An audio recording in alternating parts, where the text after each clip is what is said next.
Well, thanks for having me. My name is Renee Murphy. I do work with WHAS 11. And I know that in the media, we get a bad rap. We're like, I think it's like lawyers, media, and used car salesmen. We're like all, I think, about the same level people see us as. But we do all have jobs to do. And we do report on violence a lot of times. And we do report on it many times because it is what the community wants to see and what they want to know about. But at the same time, we can't hide from what's happening in our community. Us not reporting it doesn't mean that it's not happening. It's still out there. So we all share a role in this. Do we have a responsibility to also show the good? We do. We want to see more good, and there is good that's happening. And the good thing is, and Anthony Smith can talk about this as well, you know, when we had our town hall meeting, people were standing up at the meeting and saying, well, we didn't know about all these programs. We didn't know about all this good stuff that's going on. Unfortunately, when the bad things happen, the word gets out like wildfire. You hear about it instantly. It's on your phone, it's on your Facebook feed, it's on your Twitter feed, it's everywhere. When the good things happen, we need to have that same kind of reaction to it. We need to have that same kind. It needs to be on your alert. It needs to be on your tweet deck. It needs to be on your Facebook feed. All that stuff has to get out there just as much as the negative stuff does. And that's when the media can get involved and say, oh, well, I didn't know this was going on. If we'd known, we would cover it.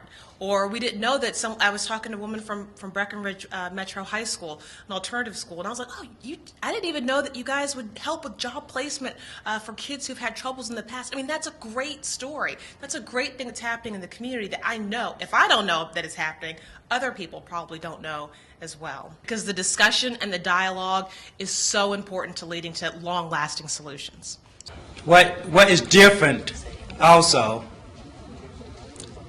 is the media.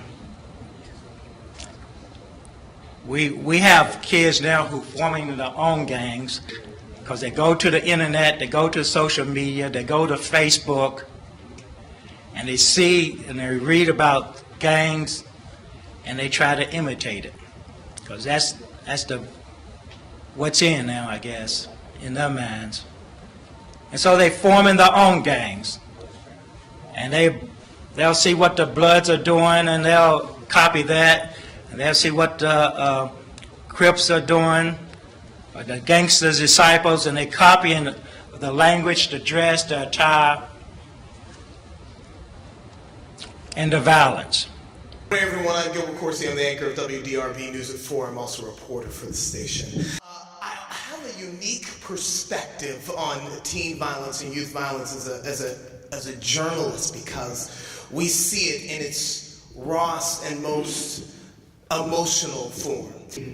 We have the scanners in the newsroom, so we can hear the radio traffic from all our local police agencies and fires, and that means there's a lot of chaos going on through all the static. But there are some keywords that always stick out. Dead on arrival is one of them. So we're going to send our news crew out to the scene. And I'm going to talk to my photographer. One of them here is here covering this event. I'm going to say, for the Esquire Alley example, that's a child. Don't shoot his body laying in the street. There's going to be some constants. I know that there's going to be a large amount of people congregating out there, and that's why I talk about we see it in its rawest form. Because when you see the pictures on the news of people sobbing and literally collapsing on the sidewalk, I'm showing that so I don't have to show that young man's body. We have to work in a world of who, what, when, where, and why in news. And so we get out to the scene, and I know the police on the pager are going to tell us how long until they get there. Sometimes we're there before they even have the crime tape up, roping it off. Then when the officer comes to the scene, it's going to be, if it's in Louisville, it'll be, Dwight Mitchell or Alicia Smiley, Carrie Klain, or Robert Bivin. They're going to come and they're going to give us just a little bit of information. They're going to tell us it's a teen or a young adult. They're going to give us an age range, sometime between 16 and 24. They're going to tell if it's a black male or white male or black female or white female or Hispanic person. They're going to give us just a little bit of information, but here's the constant. We don't have a suspect yet.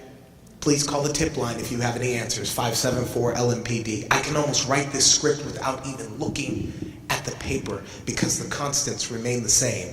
It's our Groundhog's Day. These tragic endings have to stop.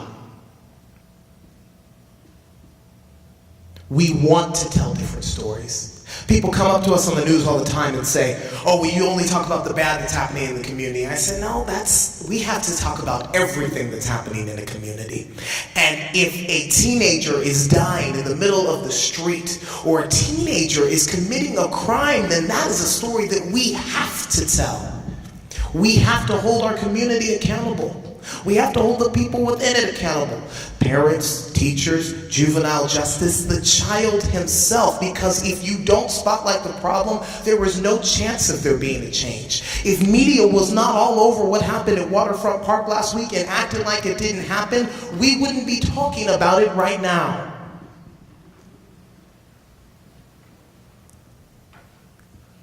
In Groundhog's Day, Bill Murray finally was able to break the cycle. And that is the challenge for the people in this room and the vested stakeholders who are trying to address teen violence, is to break the cycle. I don't have the answers, but I'm willing to be part of the conversation.